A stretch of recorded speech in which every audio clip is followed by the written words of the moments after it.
we saw some interesting trends. So regardless of company size, all 200 leaders, engineering leaders that we talked to said, I don't have my arms around developer productivity. It's something I worry about. It's something I would pay for, and I don't have a way to do it right now. I said, okay, there's at least fit there with a problem. Let's go try to figure out what the shape of that problem is. Welcome to Triangle Tweener Talks, a weekly podcast by builders for builders where we explore the startup journey from the idea to the exit and all the lessons in between with an exclusive focus on founders from the Triangle region of North Carolina. Now here's your host, serial founder and general partner of the Triangle Tweener Fund, Scott Wingo. Welcome to this episode of Triangle Tweener Talks featuring Hersh Tapadia. This episode is brought to you by our sponsors, who are all amazing, and you should definitely check them out. Extensis HR. As a professional employer organization, or a PEO, Extensis HR empowers tech founders and growing businesses to scale smarter.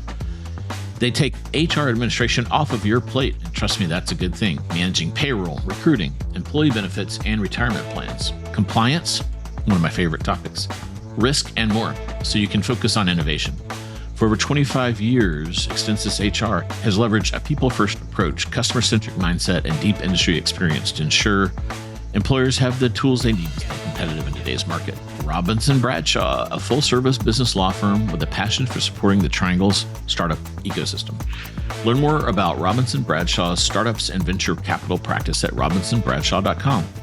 Bank of America, B of A's transformative technology group, helps game-changing tech businesses and founders realize their boldest ambitions across a wide range of technology sectors. With hands-on support, world-class resources, and an extensive network, B of A provides the stability and scalability that tech companies need to rapidly grow today and into the future. ATG, Allied Technology Group. Navigating cloud costs as a startup? ATG helps you maximize your AWS Activate credits, which include up to $100,000 for startups and $300,000 for AI-driven startup businesses. As an AWS Advanced Tier partner, they streamline your cloud journey, optimize security, scalability, and cost efficiency. Startups move fast. They can help you build smarter. Check out Allied Technology Group for more details. EisnerAmper, formerly HPG, one of the world's largest business consulting firms with a dedicated technology practice offering outsourcing, accounting, tax, and advisory services. EisnerAmper's experienced professionals serve more than 2,000 technology companies, from early-stage startups to public enterprises. Discover how EisnerAmper's stage-specific solutions and industry expertise can help you achieve your milestones, whether startup, international expansion, M&A, or all the way to IPO. Visit EisnerAmper.com/tech for more details. And last but not least, Whitley Recruiting Partners. Whitley Recruiting Partners specializes in recruiting top tech talent for growth stage startups in the Triangle. They target industry-specific entrepreneurial employees who drive immediate results through a fast, accurate, and scalable recruiting process. They are offering a special offer for Triangle Talks, Tweener Talks listeners and watchers. They will give you a free survey of their available talent for any one of your job openings. And special thanks to our friends at Earfluence/Walk West for partnering with us to produce this podcast. Joining me today in this interview is Hersh. Hersh is a treasure for our ecosystem. He's a Triangle native, which is actually kind of rare these days. He went to Enloe High School here in Raleigh, and then for NC State for electrical engineering. He was active in the EEP program. I remember meeting him back then. So shout out to Dr. Miller and Marshall Brain, who had an influence on Hersh. And then he went to Duke for a master's in biomedical engineering. Not sure where he went awry there, but he did that. Then he came out of all that entrepreneurial and got a job at IBM. Yep, this is how a lot of people start their journey and realize they want to join a startup. He'll tell us more about that in the interview. And then ultimately, he is currently the CEO and co-founder of Allstacks. Full disclosure, Triangle Tweener Fund is a happy investor in Allstacks. Allstacks is what we call a dev tech company, meaning developer technology. This is a space near and dear to my heart because my first business, Stingray Software, was in this space. Developers are fun to sell to because they're our people. Hersh founded Allstacks, co-founded Allstacks 9 years ago in 2016, and they have raised over $25 million. According to LinkedIn, they have about 50 people. They are definitely on most of the Triangle startups to watch list, up there with Pendo, Levitate, and those types of things. In this interview, we're going to hear all about Hersh's journey from high school to Allstacks and why he is involved in entrepreneurship and some of the things in the Triangle that have impacted him. I hope you enjoy all the great stories here. I learned a lot about Hersh and what makes him tick on this interview. My dad's a business guy, finance, a lot of small businesses. Went into entrepreneurship really early when I was 5. And my mom is actually more of an arts person and is professionally trained in classical Indian dance and has like multiple degrees. But when she came to the US, she basically got pushed by her family to get a master's in computer science.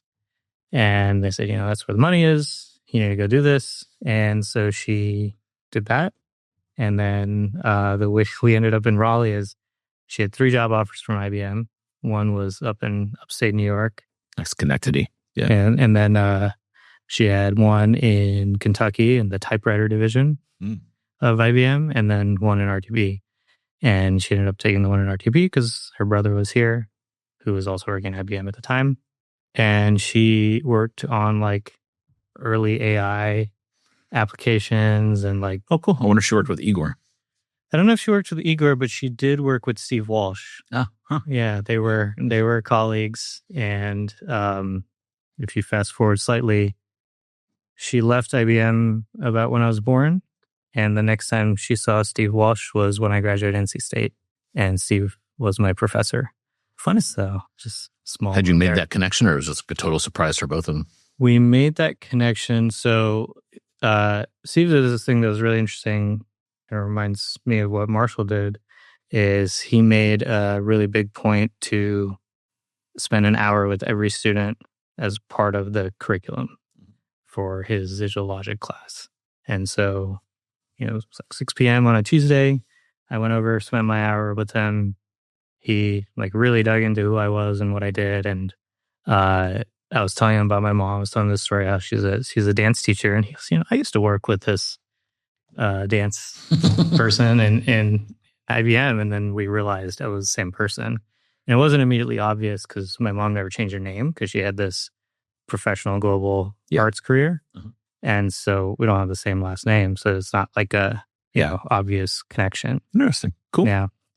Yeah. So growing up with a business person on your dad's side and your mom doing comp sci, were you like marinating in this stuff, or you just ignored it until high school? I was, So my goal in my career from like middle school was I wanted to own a computer company.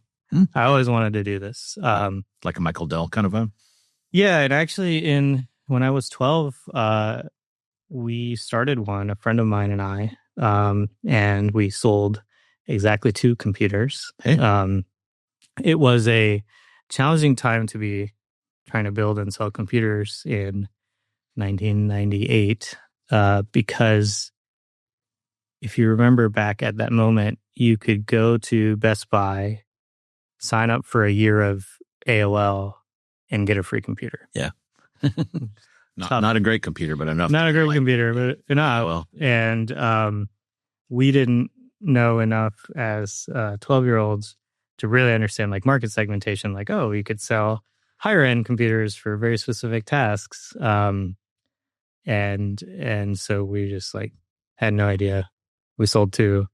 That was super cool. Also, then you have to support them and you're 12 and trying to go through 7th grade. Yeah. It's like a tough thing.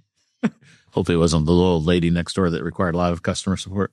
No, thankfully not. It was not. But there was one moment when we were building one where there was a faulty component and the whole thing blew up and lost all our margin. And our investors, who are our parents, were like, I don't think we're going to keep funding this. A little more expensive than a lemonade stand. A little more expensive. Yeah. But my kind of formative piece of wanting to be an entrepreneur was that if I thought about like the adult influences in my life as a kid growing up, there were essentially two types of folks. There's my dad who had started his own thing. My uncle was a physician, but was like a high risk guy and moved across the country. He started his own practice, built a really successful practice in Southern California. There was my mom who did the tech thing and my uncle who did the tech thing. Big corp, IBM, Cisco, Nortel, things like that. And the thing that was really interesting as a kid to watch them go through their careers was the big corp thing felt really unstable and secure because they would get laid off, they'd have to find a new job. And there was frequently these moments where you're like, oh, gosh, you never know when you're just unemployed. Yeah. My dad always had the same thing. He had his business. Mm-hmm. My uncle always had the same thing. He had his practice. And I was like, oh, well, if you do your own thing, it's much more secure, much more safe, much more stable.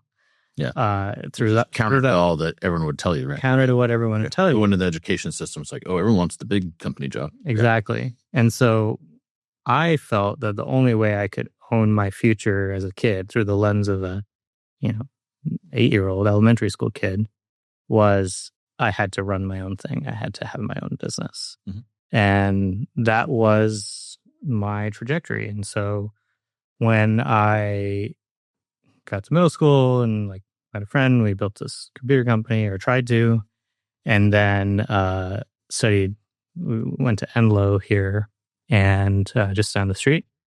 And they had a really strong computer science program. And so I went through that. I actually just learned a couple weeks ago that Chris Evans also went through that program. He mentioned that was very formative. He found his founders there. Extremely formative. We actually had the same physics teacher 30 years apart, which was pretty wild. Yeah.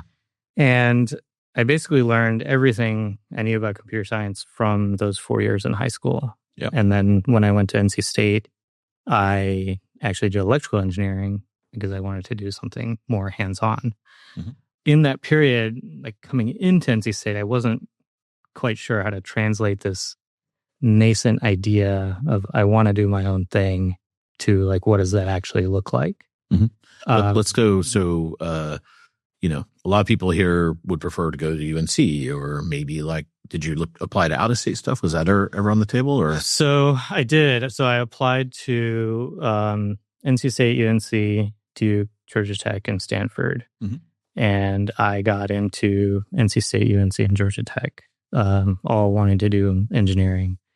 And I ultimately came down to do I go to UNC or do I go to NC State? And it was fundamentally, if I reduce it down to one thing, because Georgia Tech was quite expensive versus the other two, it was I wanted to do electrical engineering and not computer science. Yep. And I picked NC State as that. Yeah, and comp sci at UNC even today is it's not even a broad comp sci. It's very into graphics and very specific kind of Yeah, the earlier stuff is very general, but then they're really well known for that one aspect. Yeah, that's super interesting. My wife actually went to UNC twice, and then I did my grad school at Duke for biomedical engineering. But I always really liked the tactile, hands-on stuff. Yeah. And I always figured I would be a behind the keyboard, not public-facing guy. That was kind of my personality, which is completely the opposite of what I am now. And I think my 16-year-old self would be horrified to know how I spend my day all day. Yeah, same. You're the most social, outgoing engineering type ever. Right. Now. Exactly. Now. But then I certainly wasn't. But yeah, and then I took, so my first two jobs were at IBM, and I worked in the WebSphere group down here in the park. Mm-hmm. Actually, before I started NC State, and then kind of continued through my freshman year and then first summer after NC State. Yeah. At State, you were in the engineering entrepreneurs program. Mm-hmm. Yeah. I think I remember you being in a presentation. Yeah. Back then. Actually, let's bring this. This is 06 to 09. Yeah. Mm-hmm. So this is a while ago. You came and gave a talk at the engineering entrepreneurs program, and Jeremy, my co-founder at Allstacks, and I referenced that talk when we started Allstacks as to well, what kind of company do we want to start? And we're like, well, Scott said, engineering types often start dev tools related companies. because that's something they know really well. That was my first one too. Yeah. Exactly. Right. And so we said, well, we should do what Scott said. Ah, wow. And that was a key part of our thesis. Awesome. I hope it works out. Yeah. The jury's still out on if it's good advice. You made it this far, so we're doing all right. I'll count half a win on that one. So then you were probably exposed to Dr. Miller. You've mentioned Dr. Walsh and Marshall. Yep. What else did that? Explain that program for people that may not kind of be. How did you get that program? Like what? Absolutely. How did you get turned onto it? So actually at IBM, one of the other interns, she told me, she said, you should go look at this engineering entrepreneurs program. She had just finished it. And at that same time, I was in Dr. Walsh's logic class. And so we made that connection and he mentioned it to me. So I said, okay, 2 people have said that. Was he working in the program at that point as well? Or? He was running the program, but he was also teaching one other class.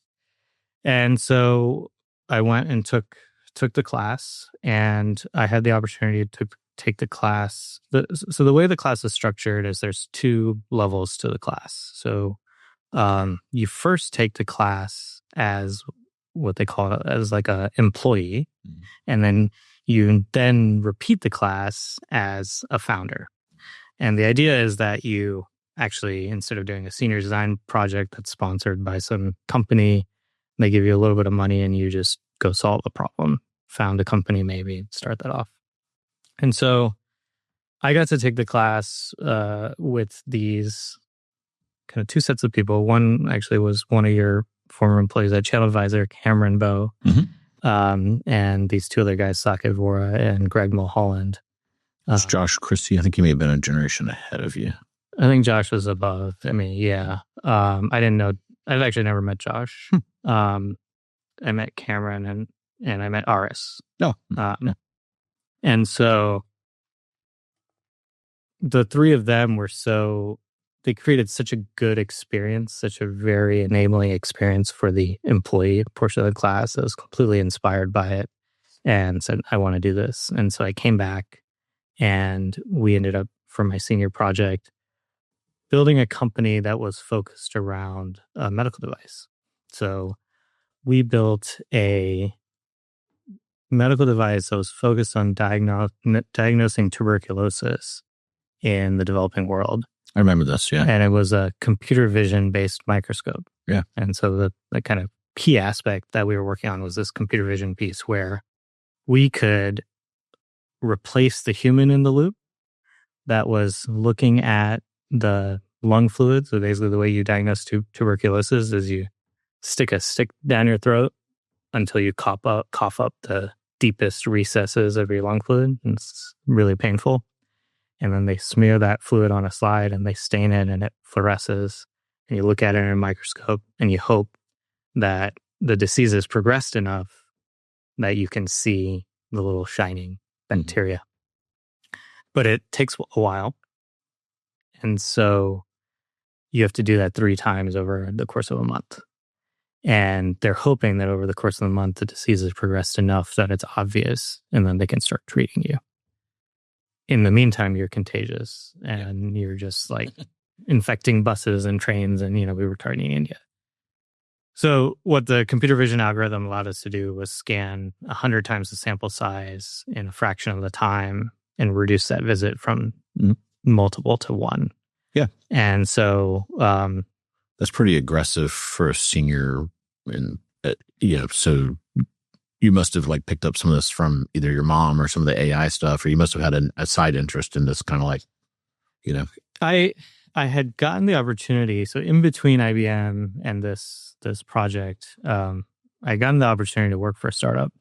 And the startup was called 3 Phoenix. It was a defense contractor up in Wake Forest. And it was all signal processing. And so we had these really cool things, like we could detect different radar signatures and tell you, like, is that a foreign adversary or a friendly, is just some guy on a fishing boat, whatever it is.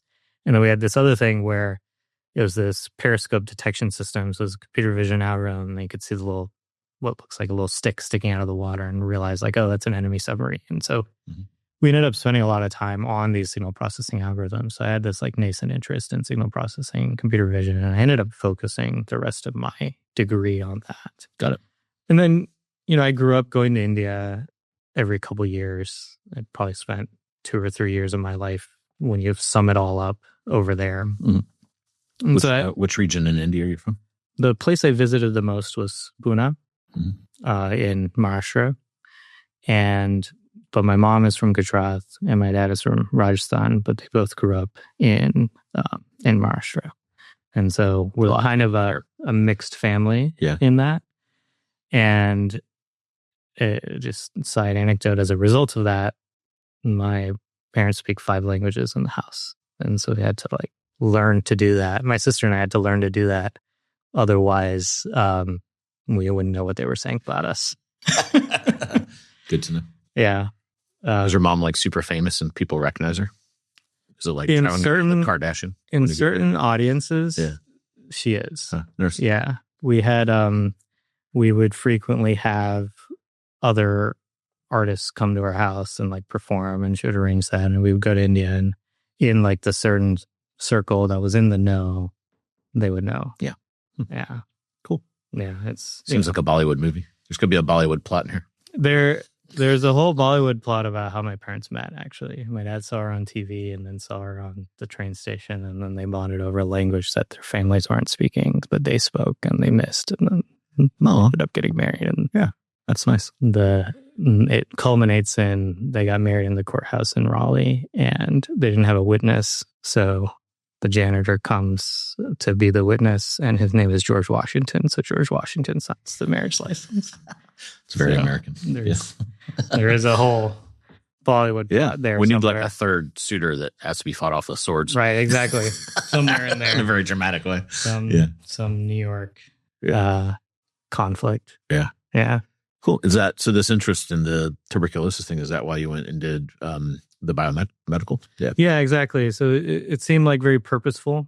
Mm-hmm. We could take this, electronics, all the signal processing technology, and figure out like, how do we apply it to healthcare? How do we apply it to, the human condition in some way?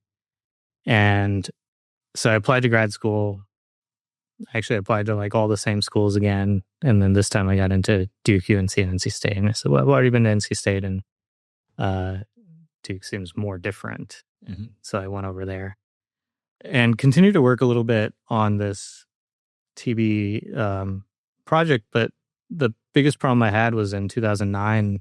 It was just a very challenging economy, right? So it was not a great time to fund a developing world-oriented medical device founded by a 22-year-old electrical engineer, where the main customers were nonprofits and NGOs in like East Africa and Southeast Asia. So we won some business plan competitions that allow us to go from 0 to 0.1, and then we tinkered away at it for a little while and weren't able to get very far. Was your co-founder on that your Allstack co-founder or someone else? So we had 2 co-founders. They both ended up going to graduate school. And so at that point, it was just me and Jeremy, my CTO and co-founder now. He also went to graduate school, and then some of the other people went elsewhere. And so we had this one advisor, and he said, I think the technology that you've built would actually be applicable for this company I'm spinning out of Johnson & Johnson. And so we ended up essentially acqui-hiring the company into this other startup. I don't think acqui-hire as a term existed yet, but that's essentially what happened. It wasn't a huge exit, but you had a job and a salary. Had a job, had a salary. I was able to buy a house, get married, etc. And I hired back a couple of the folks that were running, that had built the initial algorithms. And so we came in and we started working on this problem of counterfeiting in the supply chain. And so what we were doing was we were putting these little, they're called tag-ins. They're essentially these like tiny little spheres, like microspheres of different size, and we were putting them into pills. Mm-hmm. And then we would scan the pills with our microscope, and we would tell you based on the ratios of different spheres and the colors and the sizes, essentially create a barcode. And we'll tell you like, oh, this is original. This is fake. This has been cut and diluted. This is supposed to be in Germany, but it's actually in Greece. And we started, working on that. And so it was kind of the repurposing of what we had built. I ended up spending 6.5 years there. What was that called? It was called Certirx, and Certirx. Yeah. And the company's still around. It's now called Veronetics, and some of the technology eventually got repurposed into opioid diversion and opioid management. So really interesting use case there. The biggest thing I learned there was we thought the pharma companies would want to solve this problem. Turns out that they don't really want to solve this problem. One of the reasons they don't want to solve this problem is, it impacts their revenue, right? They register revenue when it goes out the door. What happens after that, they manage to put on other people. Yeah. If people are making counterfeits, they care. They care because it hurts their revenue. But if their stuff's sending the wrong place, they don't really care. And they certainly don't want to admit that there's a leaky supply chain. Yeah. Because they don't want to call into question the just assumed validity of Pfizer's logo in the shelf at CVS, right? You see it, you say, I'm going to buy this, it's great. And they especially don't want to do that when you think about a brand versus a generic, right? They can always cast aspersions on the generic and say, well, you don't really know how good that is. Yeah. But the real one that's 100 times the price, like, you're good, right? You can believe in that. You can trust us. Yeah. Turns out you kind of can, but not necessarily always. Yeah. But the brand value, right? Pharmaceutical companies ultimately are marketing organizations. Mm-hmm. And the brand value is sacrosanct. You cannot disrupt it. Yeah. There's an argument to me that's like 90% of the value of the company. Right. Yeah. Exactly. And so it was a slog for a lot of years. We were angel funded. We got an SBIR. We really couldn't break out. And there were a number of lessons along the way about like business model and how you sell what the customer wants to buy and how you... the healthcare system is complicated because there's like a trillion ways people that could pay, but none of them want to pay. None of them. It's like hard to like figure out who to get right. to. Exactly. Yeah. And so, I was 28, 29 and kind of realized like, this isn't where I want to focus the rest of my 20s. And this isn't where I was kind of disillusioned, disenchanted with the healthcare system. And so like, maybe I go back to pure software. I like data. I like analytics. I like, that kind of stuff, but I don't necessarily want to do it in healthcare right now. Yeah. But I didn't know what I wanted to do. And so in time, this is like 2016. 2016. Mm-hmm. Yep. January 2016 is when I said I was leaving, and mid-February is when I actually left. And we were trying to figure out what we were going to do next. And Jeremy came with me. He said, also wants to do something new. And so we ended up just forming a little consulting firm, and we had mortgages to pay and bills and things like that. And we formed a little 2-person consulting firm. We just started doing jobs and started observing. Right, what are you struggling with? What are you struggling with? What are you struggling with? We actually ended up starting with a different problem than what Allstacks is currently. And that problem had a lot to do with how teams are managed in terms of onboarding and offboarding an employee. And so we fell on this because we were getting onboard and offboard onto teams regularly as part of consulting engagements. And we would always find out like halfway through, like, we're getting stuck here. Why can't we figure it out? And they say, well, the documentation is in this tool. Don't you have access to that tool? And it's like, no, I've never heard of that tool. There's a lot of chicken and egg problem. There's also a lot of fragility. Like, well, Bob usually does that and he's out on vacation. Exactly. So we can't onboard you for 3 weeks. Exactly. And so we had this idea that, Allstacks, whatever stack you're on, you hit a button and you would get access to everything that was appropriate for your role.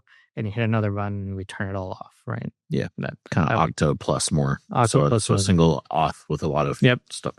And And the challenging part of it was really for it to be successful as a business, we ran into two problems. One is the number of times that you need to do it needs to be sufficient that you would pay for a solution. So if it's, once every quarter, yes, it's painful, but it's painful for a moment, not painful for a long period of time. Yeah.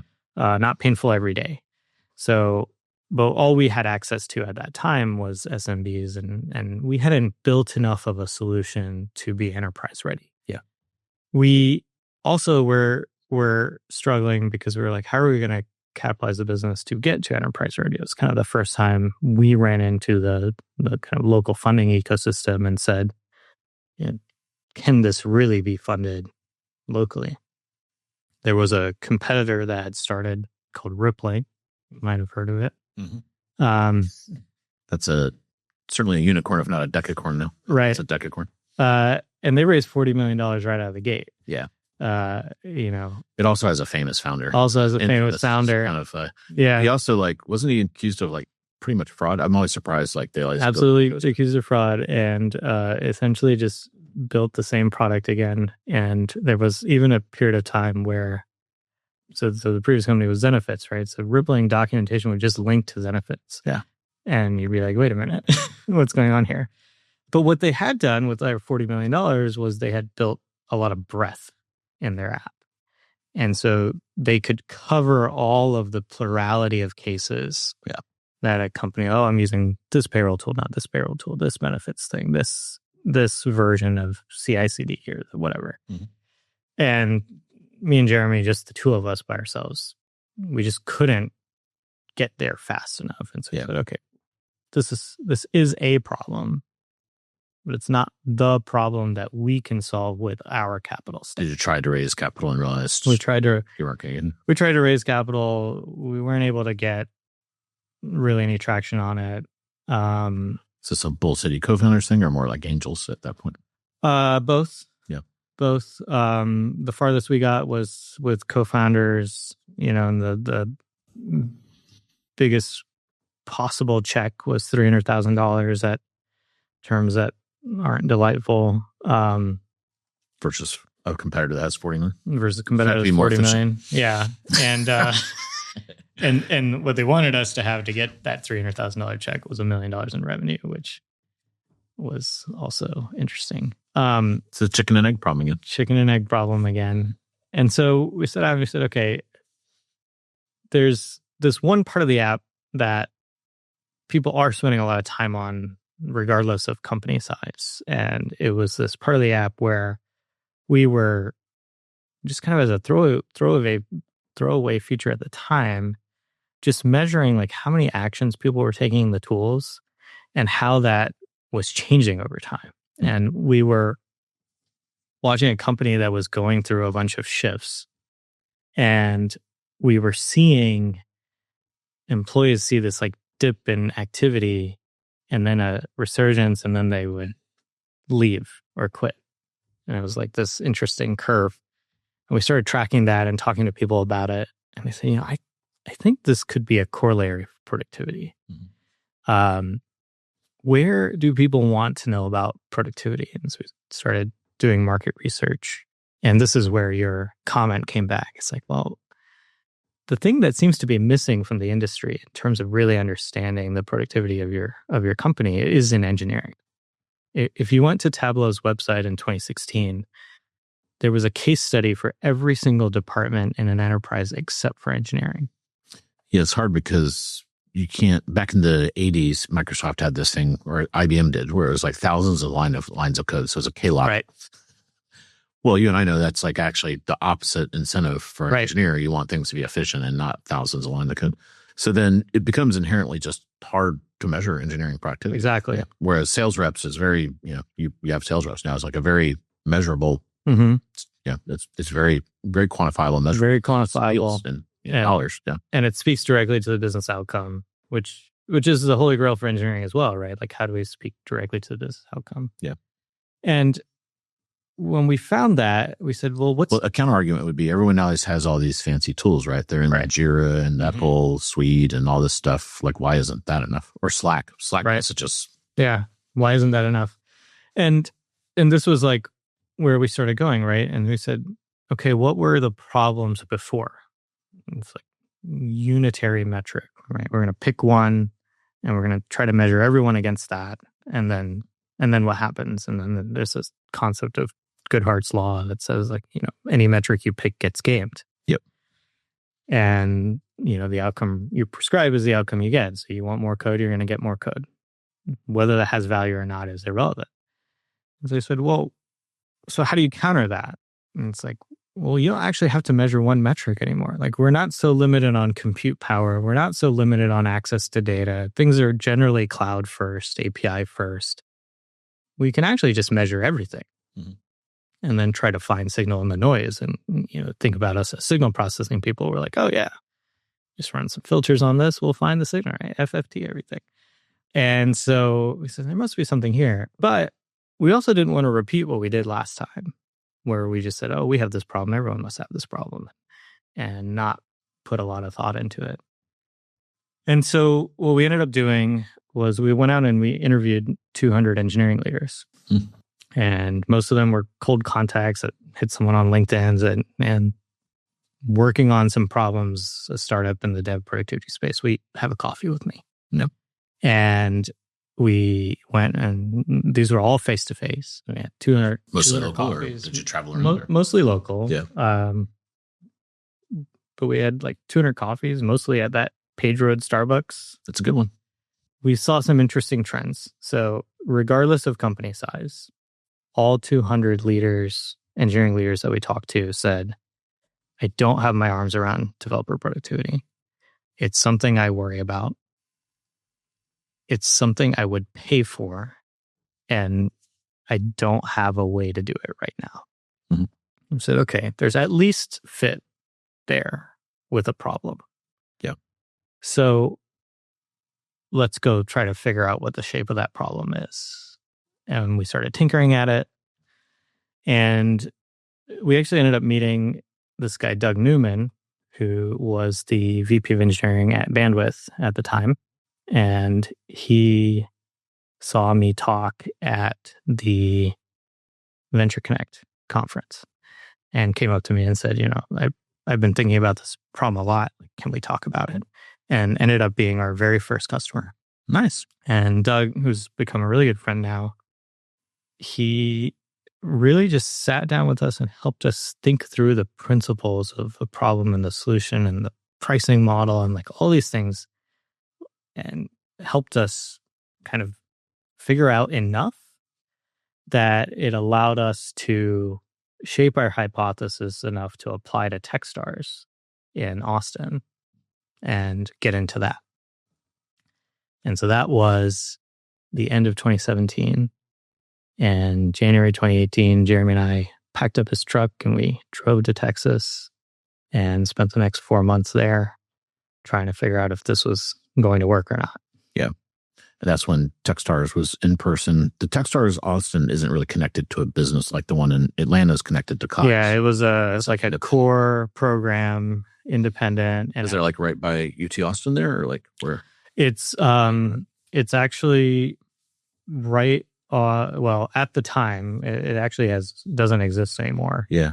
But Ively told me that they closed it. Yeah, the guy that ran yours was like one of the most popular, famous Techstars people. Yeah. He was the last one. Then they've reorganized all the Techstars. The original founders come back in, and I think everyone's hoping that it'll re-energize it. It was right off the river at the south end of the South Congress Bridge in the basement of the Yeti headquarters. Oh, cool. Yeah. And I know where that is. Yeah. Yeah. So it's super cool. Can you see the bats from there? You can, you just walk out, come around the corner and you can see the bats there. And then during South by Southwest, you actually can't work in the office because the Yeti Bar is a venue.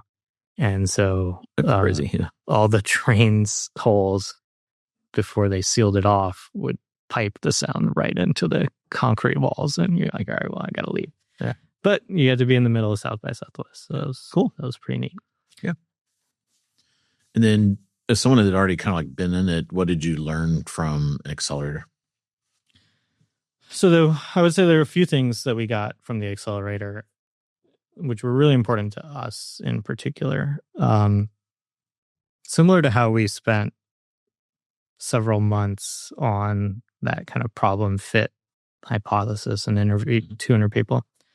The first thing you do in Techstars after the first few weeks of like refining your thoughts is they then put you in front of another 200 people, except you do it in 10 days. So it's like 10, 15 people a day. And it allows you to just very rapidly refine your pitch, your hypothesis, test out different messages.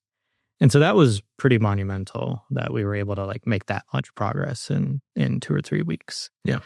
And then because we were in Austin and not in Raleigh, where all of our social obligations were, we were just myopically focused on the business for 4 months.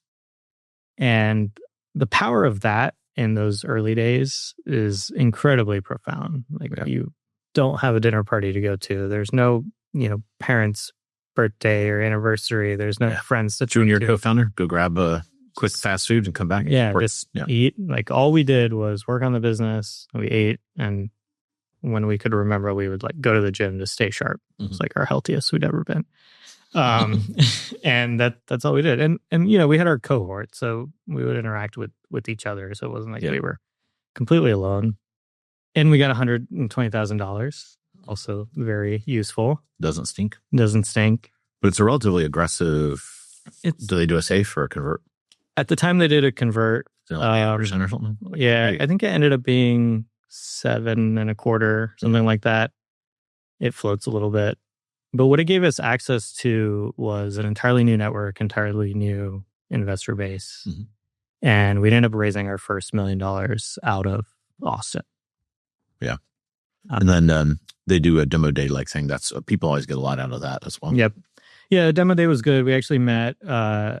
So of that first $1 million, there were 2 large investors. One was S3 Ventures in Austin. We were actually their first North Carolina deal. Mm-hmm.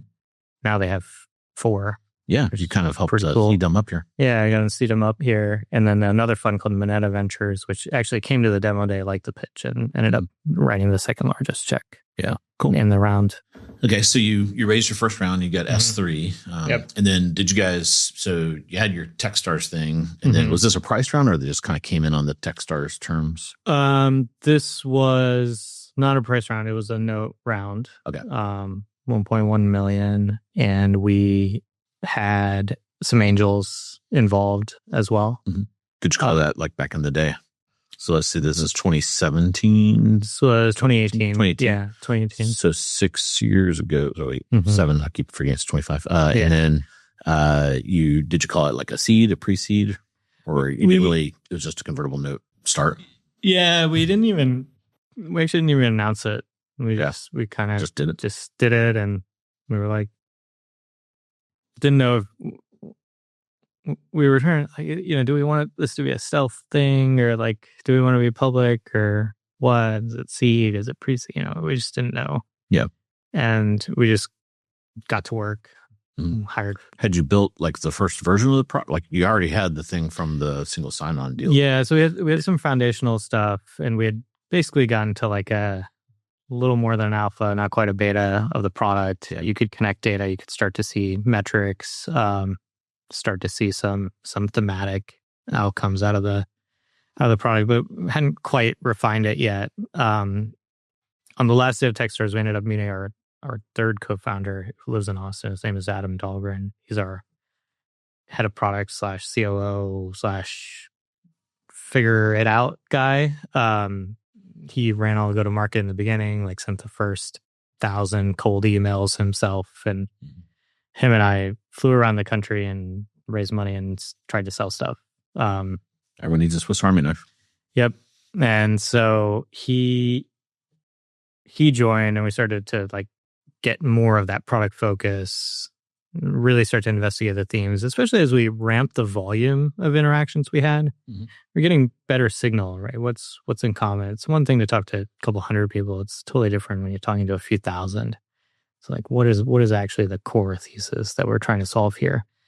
And so we finished Techstars in end of April. Adam joined in June. And we flew around trying to raise this $1 million round. Went to California, went to Boston, went to Chicago. He talked to some folks here, talked to some folks in Florida, Atlanta, like literally everywhere. And ended up back in Austin, got the term sheet, closed it out. Had you met S3 at Demo Day, or they just... I met S3 before. So he, this guy, Rajiv Bala, who at the time was at S3, we were his last deal at S3. Him and I just started to form a relationship over our time and my time in Austin. And I met him in February of 2018, and then he led the round in August. Okay. So it's just that kind of organic piece. He was actually the one that introduced me to Adam. Yep. And so, there's just a number of touch points, a number of interactions, kind of steady momentum over several months. And we brought him on. And so he came on, Adam came on, we closed around in August. We hired like 2 people on the dev side to help us kind of keep building out the products. We're like a 5-person company, and just started building, right? Trying to build out the product for Doug, try to build out the product for whoever we could find. Any early adopters that were interested in the topic. We weren't yet fastidious about who we were selling to. We're still trying to figure that out, right? Is it a small team thing? Is it a big team thing? We had this inkling kind of from the beginning that this was really an enterprise thing. But how do we earn the right to go sell into enterprise? Yeah, because we've got 4 engineers. You can just kind of like watch them. Yeah. Right. Exactly. Just by walking around. Are you playing a video game, sir, buddy? Exactly. Yeah. Or even just like, even if you have 20. I mean, the thing is that if you stack rank the problems you have and you're growing really fast and you have 20 developers, you're like, is the app going to stay up versus am I getting the last 20% of productivity out of my team? Yeah. With no levels of management in between. Like, it's just it's not your P1. Mm-hmm. But then you get into, like, we're working with a bank right now that has 20,000 developers. Yeah. It's just a totally different scale of problem. Yeah. So we had our sights set. They're like, okay, somehow we need to get there. And we made some choices with that in mind early on with our data model and structure and everything that's really paid dividends over the years, knowing that that's where we had to get to. Yeah, that's smart to make that investment. Okay, you're chugging along. We know COVID's coming in the story. Spoiler. Yeah. Probably the worst investing that happened to you. Yeah. But then anything interesting in that 2018 to kind of... 2018 was like figuring out the theses, figuring out some early customers, figuring out how to reach people, like what messages were mattering. Mm-hmm. And the big thing we learned in the pre-COVID era was people weren't there yet. The market wasn't there yet. There was visionaries. You definitely haven't crossed the chasm. And you still had to educate on, like, this is possible to measure productivity of engineering.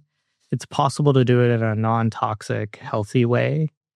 And if you do it right, you as an engineering leader get to take control of your outcomes rather than something being foisted on you. Yep. And so it was just a lot of evangelism over that period. But we started to build a pretty interesting pipeline. Seems like in the software development world, there's these like weird cohorts of people, right? You've got your Visual Studio people. Mm-hmm. They're just like in Visual Studio and they're like consuming that set of tools. You get your Atlassian people. You got your open source people. Yep.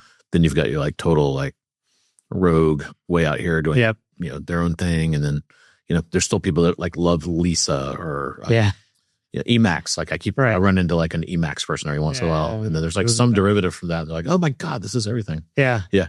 So it must be hard for you. You've got to be able to measure across this wide spectrum of mm-hmm. tooling and ways people develop. And some are using IDs, some are using text mm-hmm. editors, some mm-hmm. are using. Yeah. We had this key notion that what we were doing was analogous to the difference of watching someone write an email versus receiving the email someone sent.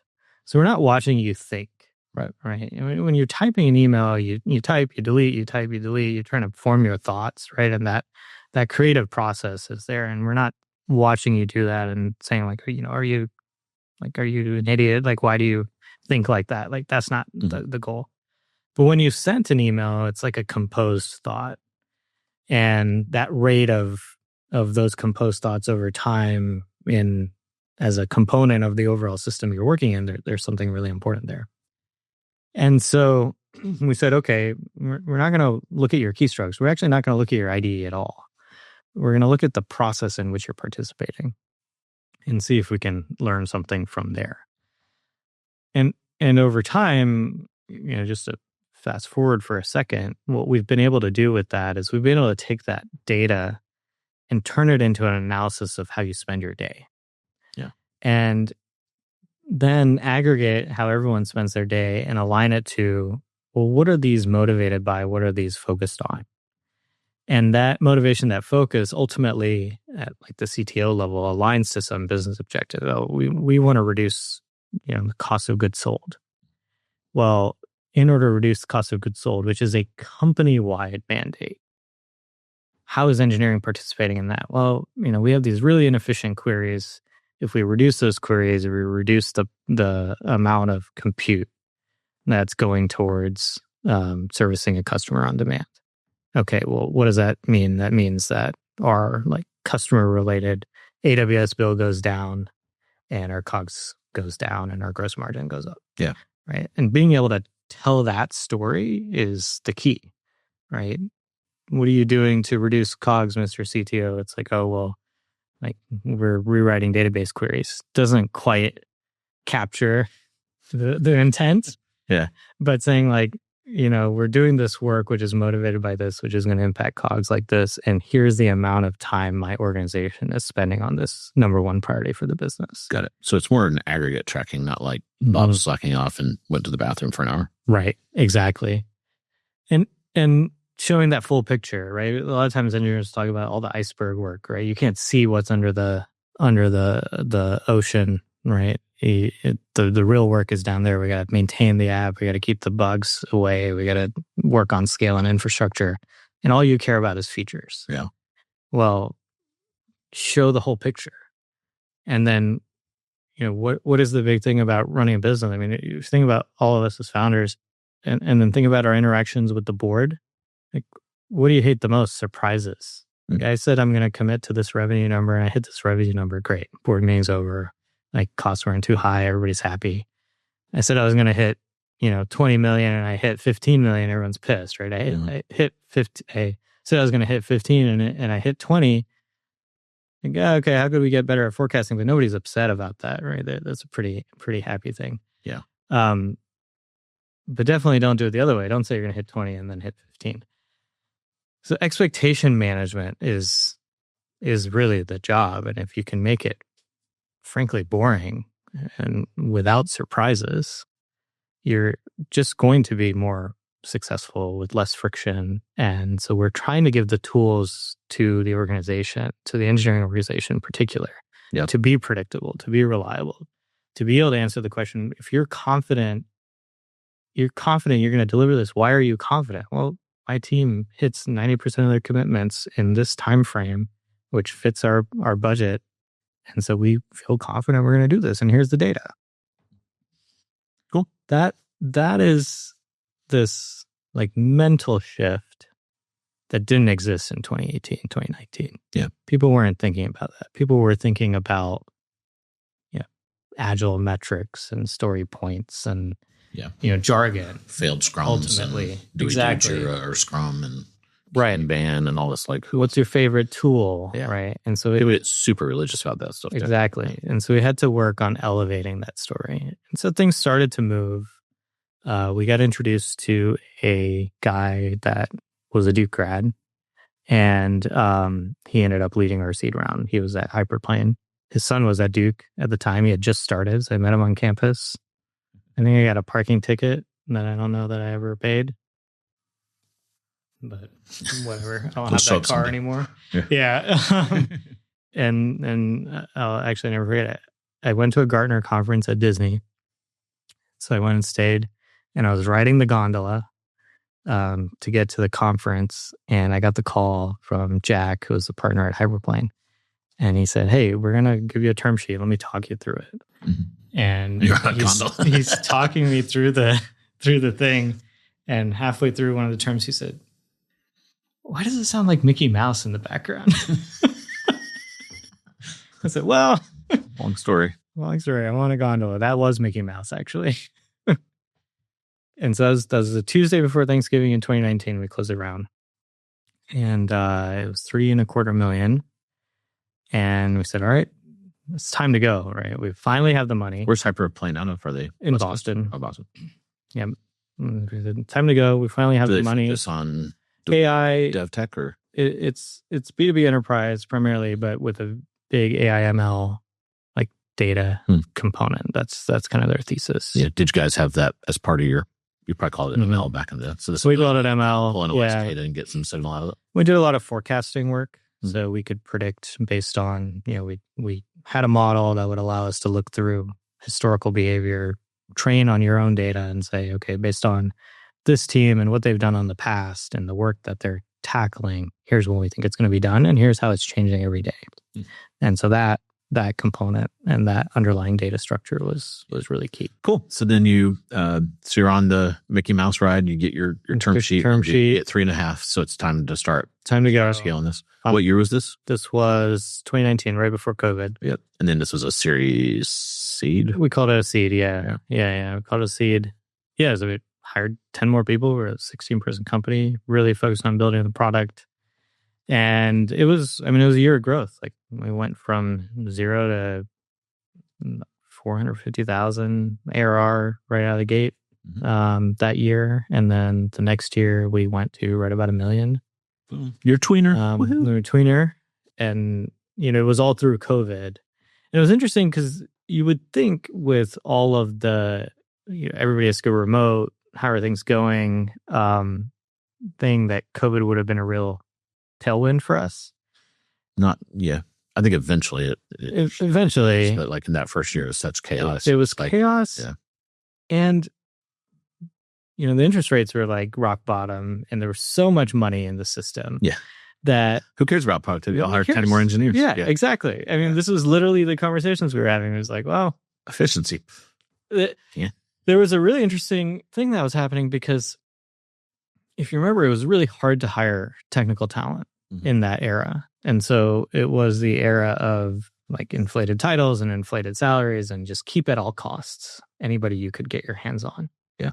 And so there was also this undercurrent of, well, if our engineers get wind of anything that questions them in any way, they'll leave because jobs are plenty and we can't risk anything that could threaten our ability to retain these people. Yeah.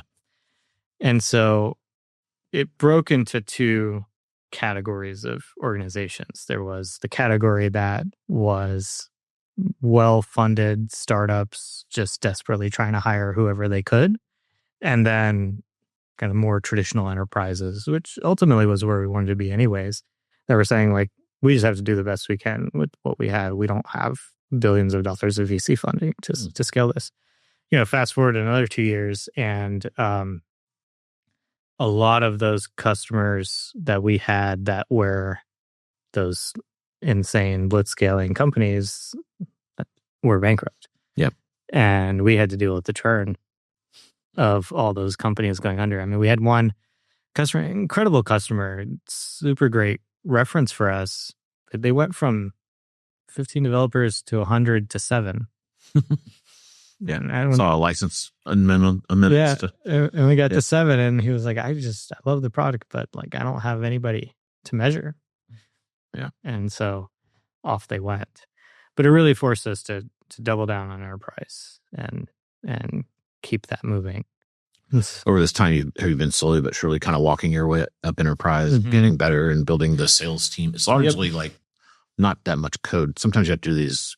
You do like HRIS, SAML, and things like that. But we had to learn how to be legitimate in front of an enterprise, get access to them. We had to do our SOC 2. We had to like build that complex sales motion. We had to learn how to. Sales motion is the hardest because you suddenly have like it's easy, it's a consensus run organization and like everyone says no. And like a lot of times, like in the 11th hour, like some random, the CFO's on board, but the Yeah. the controller says no. And you're like, well, who's this person? So your champion's like, I've never even heard of them. Right. How you guys Exactly. solve that? How do you solve that? Yeah. We had one company where we were piloting with, and they had 6 reorgs in 12 months. Wow. With one every other month. And that was just it, right? You just had to grin and bear it and keep on going. Our champion's boss changed 4 times. And so, you can gain and lose momentum. The earlier you said half the battle is staying alive. It's so true, especially in enterprise sales, because that champion may end up somewhere else at some other company, and it's 2 years later, but they still remember how well you treated them during the sales cycle, and they call you and they say, I think I need to do this, and I think I can get it done, because they've learned something from that failed sales process as well. Yeah. And then this time they come to the table and say, well, it turns out I do know who the controller is this time, and I think we can get the budget and get this done. And so you do it again. And sometimes they put in a big enough title, they can punch it through. They can force it through. But it was, it was a lot of iterations, right? We had to grow our contract values. We had to learn what it means to be selling to multiple stakeholders and driving consensus and managing all their interests. And also we had to figure out how to elevate our message beyond just process efficiency. And that's where we really started to focus on this time analysis and investment focus, because it unified the message, right? Everybody was contributing to this in different ways, but ultimately as an organization, this is how we're trying to service our stakeholders. Yeah. And as we did that, it became a lot easier to sell to the enterprise, because we had the message that would go up. Yeah. It seems silly and you hate to pay for it, but the Gartner, the Forrester, actually spending money on those things and talking to the analyst and magic quadrants. We've been you kind of have to do it. It's just table stakes for that kind of. You have have to do it, and you have to do it over a long period of time. It can't just be a one and done. And we've been very successful at being in the room, forging the relationships with those analysts to where, honestly, we largely haven't had to pay for it. We're at the place now where we'll have to start paying for it going forward. Yeah. But we've been able to punch way above our weight. But it's been because of relationship building. We're a challenger. The category called challenger. Yeah. And what we found was, you got to build a relationship with the person, not the firm. Yeah. And there's some analyst that is the champion of your category. They coined a term, or they're the analyst celebrity for what you're doing. And are you not an asshole, right? Can you not suck in your interactions with that person? Yeah. And just be a pretty decent human to them and remember things about them and build a relationship and try to enjoy your time together. Is there a trade show you guys go to where a lot of the VPs of engineering and hang out, or is it at CIO level at some of these at this point, some of these big companies? So it ebbs and flows. Initially it was a lot of agile and project management and safe type stuff. And then we spent a bunch of time at the Atlassian annual conference. We would see people there.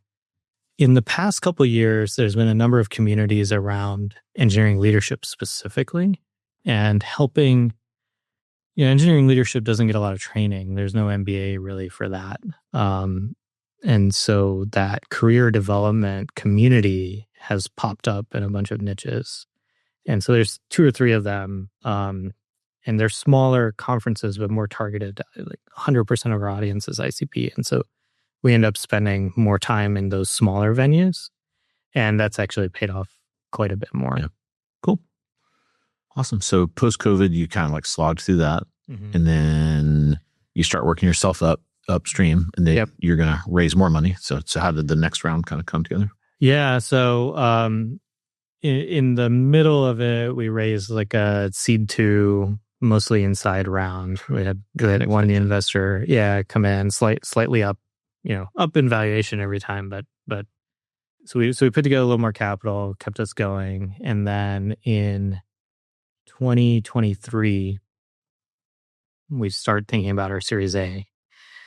And kind of craziest story, a BDR contacts me and says, hey, we have this company and we do some services around Amazon and it's kind of interesting. Are you interested? And, I wasn't. at the bottom of the email, it said, and we have a venture fund associated with this that invests in some subset of our customers. And I was like, well, that's interesting. Sure. Connect me to the fund. And so I ended up talking to this woman. Her name was Zoe. She actually was like the North American account lead for this services firm, lived in Austin. And we ended up talking, and she tells me about the structure. And I said, okay, it's kind of interesting. I'm not going to sign with your services firm unless I really understand what's going on with the venture fund. And so she connects me to the venture fund. It's a fund based out of London called Quadri Ventures. Interestingly enough, they're also invested in Epic Games. And those kind of, they're like a 3-tier fund. There's a family office. The family office owns a late stage fund, and then the late stage fund has as one of their portfolio companies the early stage fund. And so in the late stage fund, there's Epic Games and Discord and a bunch of kind of big tech brands. So, okay, well, there's something here. Right? It's legitimate. Yeah. And I got to know these guys, and they had a focus, B2B enterprise with specific, kind of a cloud focus. And then they had this deep relationship with Amazon. And I said, okay, that could be interesting. And we ended up hitting it off and got a term sheet in January of 2024. And then I went out. We were targeting a $10 million Series A, and I went out trying to find the rest of the money. And it was going to be some combination of new and insiders. And so in that... The backdrop is this is like a very hard time to raise capital. It was the worst. So 21, 22 was the easiest time, and then 23, 24, and then as we get into 24, it got harder. So yeah. Very, very much the worst. And I think we closed our round just as the tap started to open back up. So yeah, somebody said to us, so in our seed round, Atlassian had come in, and the head of corp dev at Atlassian had invested in us. And so I catch up with her regularly, and she said, you guys always pick the worst times to raise. So it's not so much picking as the business cycle, right? This is just what we're what we're stuck with. You make do with what you have. And so we got this round led by Quadri. I had been cultivating a relationship with Microsoft's venture fund M12. And one of the interesting things about our position in the market is we have very deep integrations with Microsoft.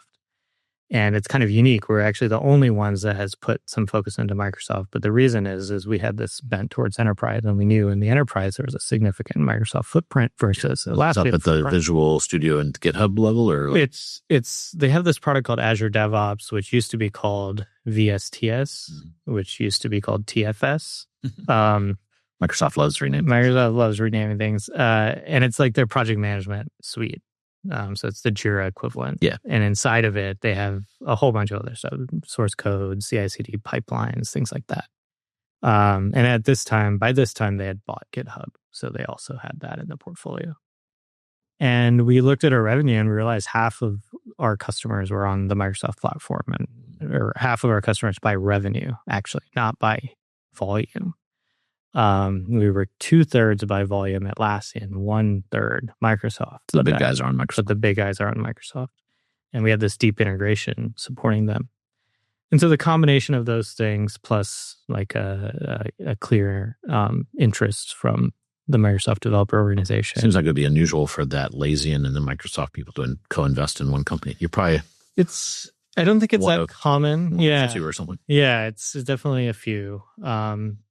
And so we ended up putting together the round over the summer of 2024. We closed it in August. And all of a sudden, with $10 million of fresh powder. And we didn't actually need to hire a lot of people, but what we really needed to do was continue to capture more market awareness. And so more demand gen, more events, more presence out there in the market. Doing more in Europe as well, and Latin America. We have customers in 12 countries now, but it's all been organic and happenstance. And so now we're saying, okay, let's double down on this. How do we scale this out? So that was August 2024, and we close our fiscal year on Friday, and it's looking like we'll be actually right on plan. So that's super exciting. So give us an idea of like how big's the company now and like our scale of revenue. It's just like, are you in like that 5 zone, 10, 15, 20, 30? Or like where are you on the scale of things? Yeah, so we're approaching 5 now. We have 65 customers, and those customers scale from, small, low 5 figures to high 6 figures. Nice. And the cool thing is we've become a very land and expand type organization. So come in, handle one team, which in an enterprise could be 100 plus developers, and then stack them up. Yeah. And so one of our customers, the bank I was telling you about, we started with 250 developers. Now we're working with 3,000, and there's 20,000 total. So there's a huge on-ramp there. A lot of wood to chop. A lot of wood to chop. Yeah. It's interesting. And this is like, having been in the early days of SaaS. In the early days of SaaS, all everyone cared about was the magic number. So, the ratio of your bookings to sales and marketing spend over a period of time. And then we got into these more nuanced things like, the quality of the bookings, the churn, and that stuff. And then now, as I've been covering these last 4 or 5 exits we've had in the triangle, and I've talked to the bankers and the founders and sometimes the buyers. Everyone's obsessed either on the venture side or P side with not only NRR, but GRR. There's like this, I think we're in this like third derivative phase of SaaS where everyone realizes that the underlying churn is kind of like where a lot of the is. And that's starting to decide like the outcomes in valuation in a big way. I mean, if you have high NRR, low GRR, your revenue concentration is increasing. Yeah. Right. And your NRR potential is decreasing. So you just project out over 5 years and you say, actually, this is not a asset that I should pay a high multiple on because the potential is compressing. And so you're just like, well, that's too bad. Yeah. It's hard though when we had this problem at ChannelAdvisor because we had this small customer base that was churny, but frequently they, on a cohort basis, they would more than pay for themselves. There was like a power lock dynamic kind of inside of there, but it was hard to convince people of that. Like, that world doesn't think cohort based like consumer kind of does, but it's a little kind of tricky. Yeah, and how many SMB cohorts? Looks more consumery. Yeah, SMB does look more consumery. And how many cohorts do you have to show before people see that there's actually signal there? And B2B works on quarterly cycles, and you only have 8 quarters in 2 years. It's not a lot of data. Yeah. So what's next? So here you are.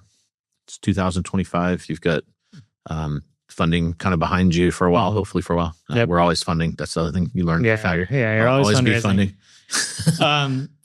This is actually their year of thematically we're looking at it's focus and execution on a couple lanes. So deepening our entry points into enterprise. So there's our direct process into enterprise, but we're also doing a lot of exploration into our SI partners. So we've landed a handful of SI partners globally, a couple in Europe, a couple in the US.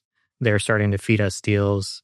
So we're saying, okay, this is like the big guys like Accenture and those type of things. And kind of like one level below that. So like an NTT or there's this one called A&M, which is Alvarez and Marshall. It used to be Accenture and these splits off, 2 of them, they name it after themselves and off it goes. And so surprisingly how big these companies are. Massive. Yeah. Absolutely massive. You've never heard of them. Like, we got 8,000 people and we do, $5 billion in services. Wow. So not the tier of like the body shops, right? And it's not the TCS Wipro, HCL folks, and it's not the strategy folks, right? It's the folks that are implementing the strategy and often managing the doers. Yeah. And we found good alignment with them. But now it's about repeatability, right? Okay, we have this base business. It's become really repeatable. We can scale it. But that has a certain growth rate. Now we want to layer on additional sources of pipeline and customer. And how about channel sales? It seems like with this Azure DevOps and stuff, is there like a little app store, or is that kind of like a channel? Yeah, so we actually have a number of soon to launch capabilities in like the copilots. So one of the things that's really interesting about what we do is we have all this data about your organization, and we know the context in which your teams are operating, right? One of the big challenges with like a GitHub Copilot or, Claude or Cursor or whatever is that it doesn't actually know that much about the environment in which you're doing your work. It knows about code. It knows about things from the broader internet. You have open, right? Yeah. But it doesn't know like just a couple steps beyond. But we know all that. And so what we found is that when we connect Copilot to Allstacks and then ask it for a prompt, or prompt it and ask for a code suggestion, the code suggestion you get is more relevant and it's more pertinent. And so one of the things you measure, because in Allstacks we've integrated Copilot usage data into the product, and so one of the things you measure is the ratio of how many suggestions are made versus how many are accepted, to understand like, are people getting better at leveraging Copilot? Well, the biggest complaint that we see from the developer community is this complaint of they feel like they're being spammed. And so they end up using Copilot more in like a rubber duck fashion, right? Like I ask it questions, I try to like, explore a topic, figure out how to use it. And then I take all that knowledge and then I bring it into the code. Yeah. Or when they get stuck. Right? It's like a lifeline. But if you can actually get the autocomplete to be pertinent, that's where you can see a lot of gains. And so what we're seeing is, well, for it to be pertinent, it needs context, and we can provide a lot of context. So we're about to launch a number of extensions into the marketplace that will then, bring in more demand. Yeah. Seems like that would increase your value as a company if you could build this corpus of data around this and enhance these AI things. Yep. Absolutely. There's a lot of money sloshing around. I don't know if you've seen, but yeah. Regardless of DeepSeek and stuff, there's a lot of people. Heard that AI is well funded.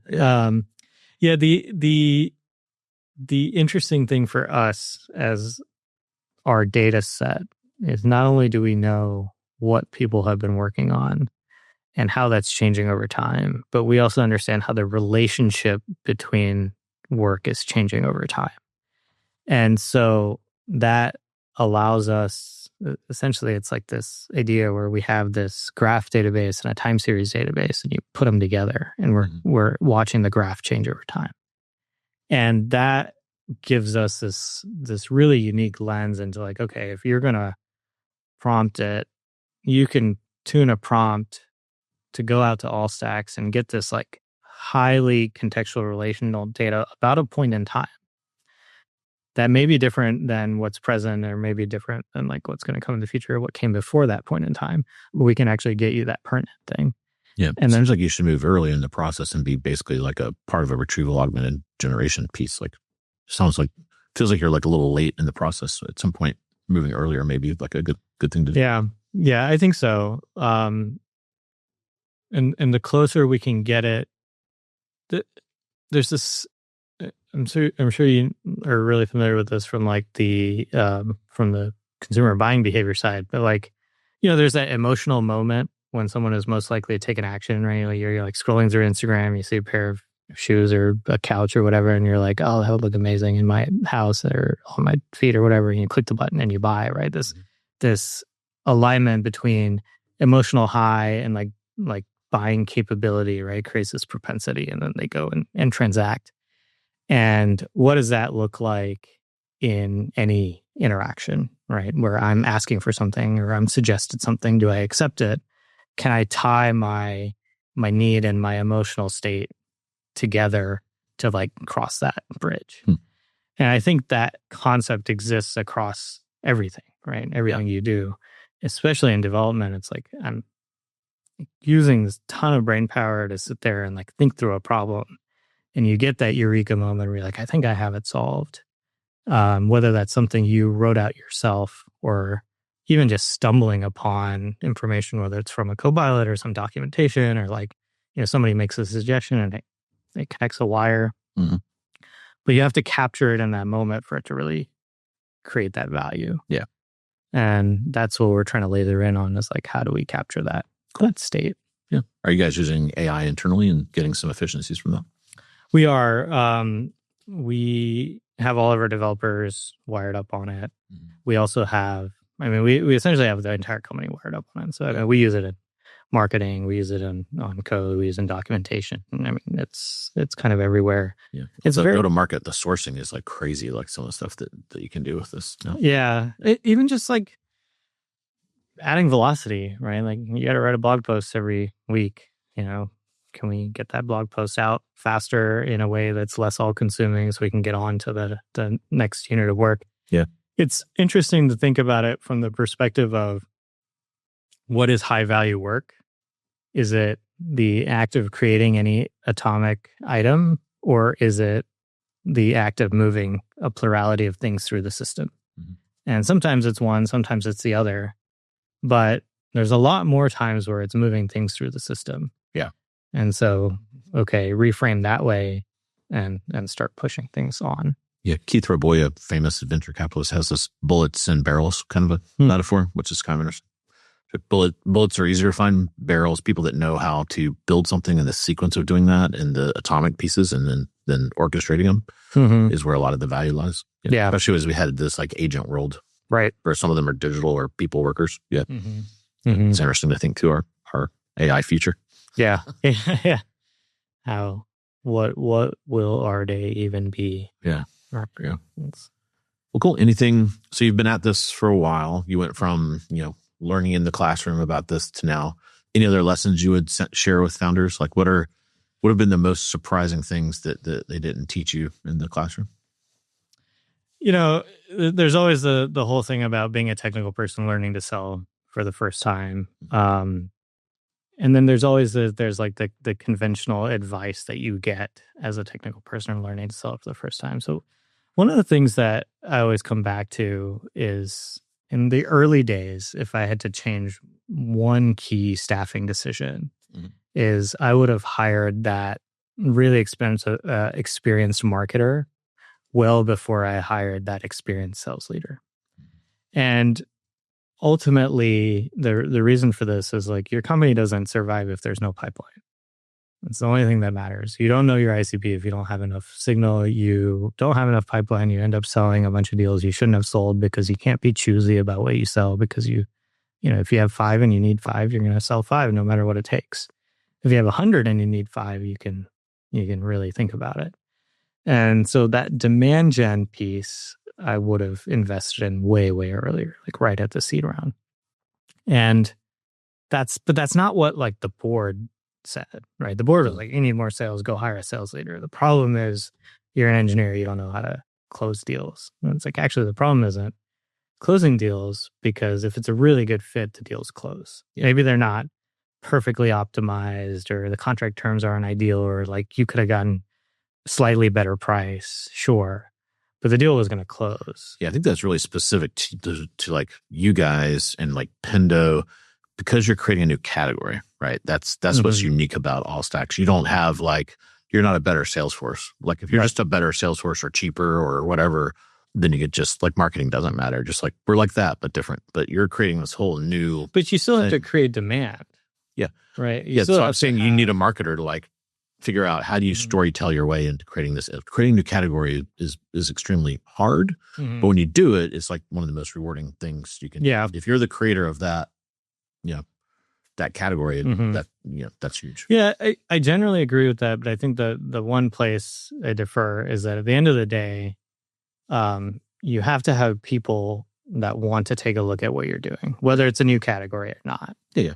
And so it's just like, if there's no leads, there's no leads, right? There's nothing for the salesperson to do. And that's really the thing that I realized was that like when the board says you need to get better at sales, they're talking about the process. The entire go-to-market. The entire go-to-market. Yeah. And they're using sales as a shorthand. Yeah. And they don't have really the clarity or the insight to translate that for you. You have to figure that out on your own, right? And as like a first-time founder, you have to do that everywhere. And so getting to the root of like, what do you really mean when you say sales? Even if you might feel stupid when you ask that question, but like really push and interrogate them, because at the end of the day, like they also work for you. You work for them, but they also work for you. Yeah. And you are aligned, and that you all want that. And I think a lot of people are scared to push back on the board. Yeah, a lot of first time founders feels like there's a boss employee relationship there, Mm-hmm. but it's really more of a peer. Like they're the wisdom around the table, but they're only seeing your business every quarter, Right. so they only see like the little tiny tip of the iceberg. So you have to make sure you're translating that back into the tactical part of what's going on. You can't possibly get them up to speed on all the tactical stuff going on. You really can't. Out there. Yeah. And that's, things you learn, right? Yeah. Over time. Some of you have to experience it.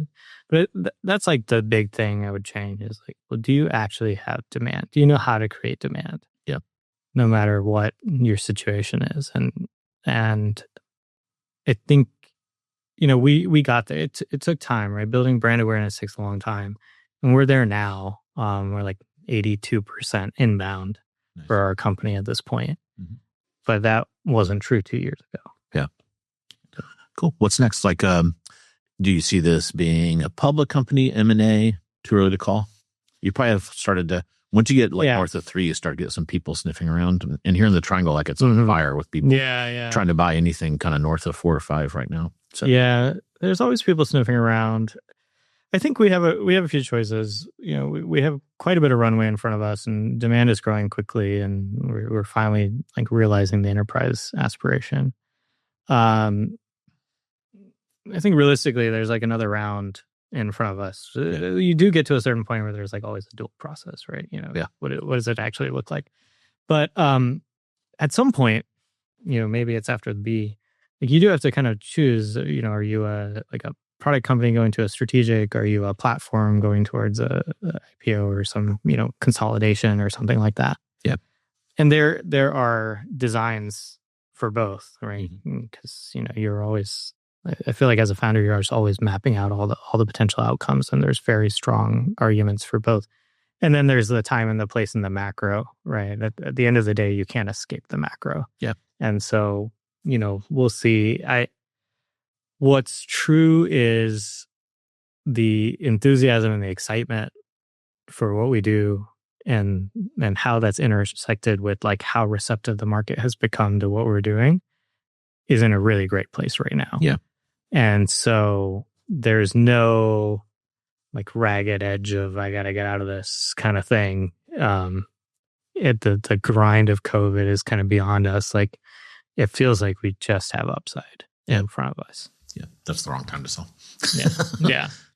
So we'll So, see what it looks like. I think AI is going to be exciting. I think your new stuff's going to be exciting. There's also, you could almost be a source of truth, right? Like, so there's all this noise out there that like, maybe we don't ever need engineers anymore and stuff. And so you guys could, you could have a world where you have a team that's like heavily digital AI, people coding, not people, but agents versus humans. And so there could be a really interesting role to play in this whole movement coming up. I mean, one of our key use cases right now for a lot of our customers is they'll have 2 teams. We're in this interstitial moment, right, where not everybody is on AI. At some point, everybody's going to have it in some way. Yeah. But we're not there yet.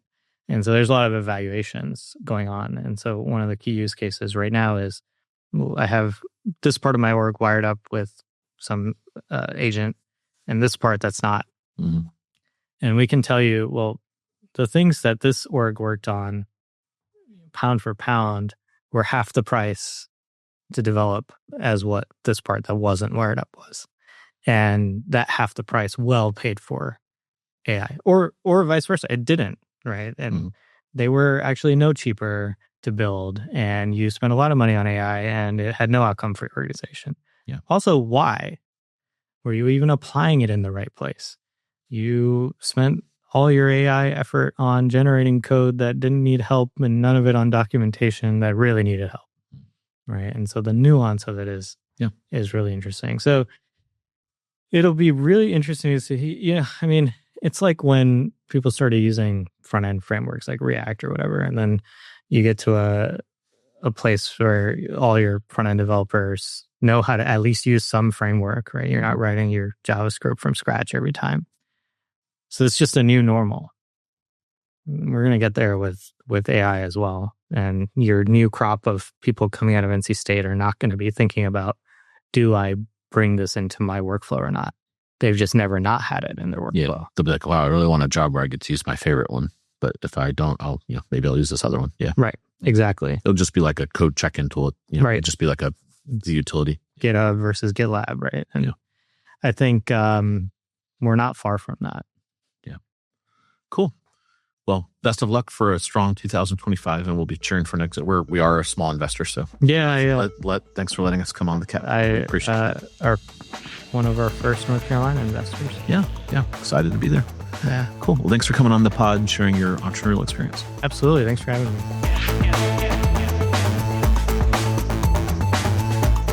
For more tweener content, check out the Triangle Tweener Time Substack at tweener.substack.com. For more tweener content, check out tweenertimes.com. Thanks for listening, and we'll see you again soon on Triangle Tweener Talks.